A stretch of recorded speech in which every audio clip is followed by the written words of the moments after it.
Use an asterisk screwdriver to remove the bottom to pentagonal screws.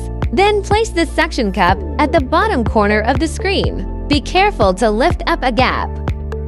Gently lift from the left to the right as the axis points to the right. After lifting the screen, you need to hold an object to support the screen panel. Lift up the battery cable. Then lift the battery up to remove the old battery. Remove the battery protective cover. Remove the adhesive backing and tear off the covering film. Align the battery and apply adhesive to the back of the battery. Align the battery with the position and install it into the body.